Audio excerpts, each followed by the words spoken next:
امتیاز آپا، جیسا کہ میں نے اپنے ناظرین کے گوش گزار کیا، صراط مستقیم آج کا ہمارا موضوع اور بہت ہی عمدہ اور بہت ہی اچھا موضوع ہے۔ اہدنا الصراط المستقیم، پروردگار عالم کے حضور ہم دعا کے لیے ہاتھ بلند کرتے ہیں۔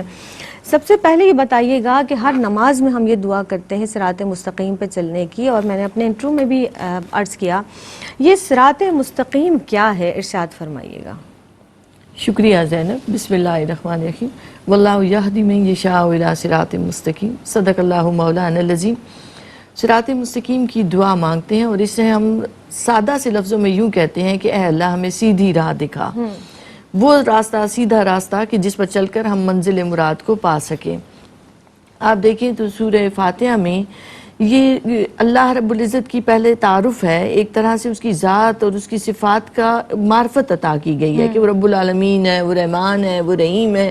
پھر ہم کہتے ہیں کہ اے اللہ ہم تیری عبادت کرتے ہیں، تجھی سے مدد چاہتے ہیں۔ تو علامہ نعیم مراد آبادی رحمۃ اللہ علیہ فرماتے ہیں کہ اللہ نے معرفت ذات و صفات کے بعد عبادت کا، مدد مانگنے کا حکم دیا، اور اس کے بعد دعا سکھائی ہے کہ عبادت کے بعد دعا مانگا کرو۔ اور دعا کیا سکھائی؟ اہدنا الصراط المستقیم، کہ اے اللہ ہمیں سیدھا راستہ عطا فرما۔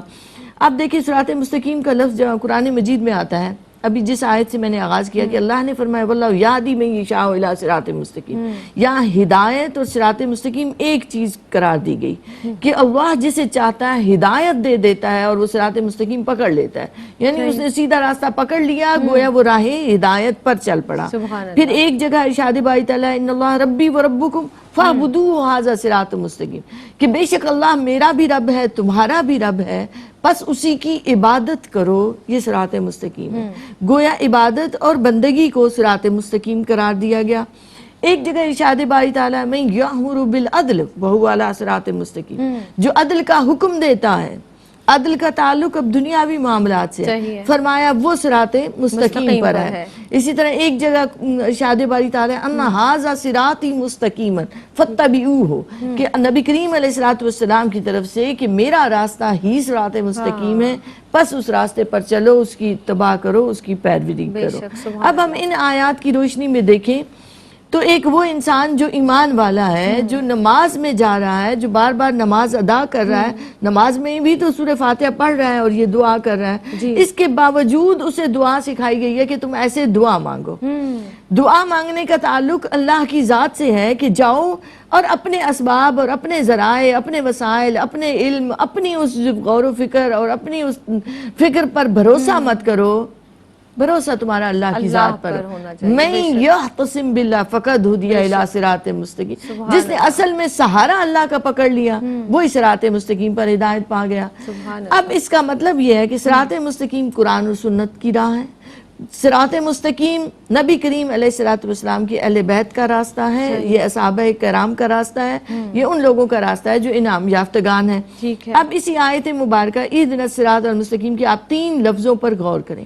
اللہ نے انسان کو بنایا تو انسان کو، ہر انسان کو 4 طرح کی ہدایات تو اس کو عطا کر دی گئی ہیں۔ پہلی ہدایت وہ ہے جو اسے بالتن دی گئی ہے۔ ہر انسان اچھائی اور برائی کا اپنے اندر احساس رکھتا ہے کہ یہ کام اچھا ہے، یہ برا ہے۔ چھوٹے سے بچے کو بھی آپ دیکھیں گے وہ غلطی کر رہا ہوگا نا تو اسے احساس ہوگا، اور اس کی آنکھیں اور اس کا چہرہ بتا رہا ہوگا کہ وہ غلطی کر رہا ہے اور غلط کام کر رہا ہے۔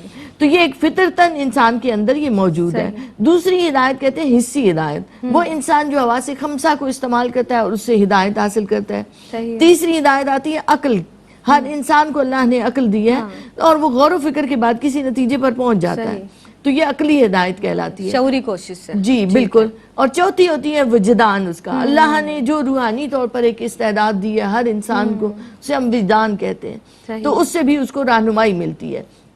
لیکن جب بات آتی ہے اس منزل مراد کی، کیونکہ اہدنا الصراط المستقیم کہتے ہوئے ہم نے کیا دعا مانگی، علماء کہتے ہیں کہ اس میں 3 لفظ ہیں اور وہ تینوں لفظ کسی نہ کسی چیز کا پتہ دیتے ہیں۔ اہدنا یہ پتہ دیتا ہے کہ اے انسان تجھے ایسے ہی نہیں بنایا گیا، تیرا کچھ نہ کچھ مقصد ہے دنیا میں آنے کا، تو اس مقصد، اس منزل کو پہچان لو۔ تو اہدنا کہتے ہوئے ہم نے دعا کی کہ اے اللہ مجھے بتا دے کہ مجھے کیوں بنایا ہے، مجھے میری منزل کا شعور عطا کر دے، مجھے معرفت عطا کر دے کہ تو نے مجھے اشرف المخلوق بنا دیا، عزت و کرامت کا تاج میرے سر پہ رکھ دیا، اب مجھے پتا تو ہو کہ مجھے کرنا کیا ہے، میری منزل کیا ہے۔ اب جب منزل کا پتہ چل گیا ایدنا کہتے ہوئے، تو اگلا لفظ آتا ہے الصراط، کہ اب راستہ بھی ہو۔ اب فرض کریں کہ منزل ہم نے لاہور جانا ہے، تو اب لاہور کیسے ہم جائیں گے؟ ہمیں راستے کا بھی تو پتہ ہو کہ کس راستے پر چلیں گے تو ہم لاہور جائیں گے، یہ نہ ہو کہ ہم کسی اور سمت میں نکل کھڑے ہوں۔ تو اب وہ راستہ بھی اے اللہ مجھے عطا فرما کہ جس راستے پر چل کر میں منزل تک پہنچ سکوں۔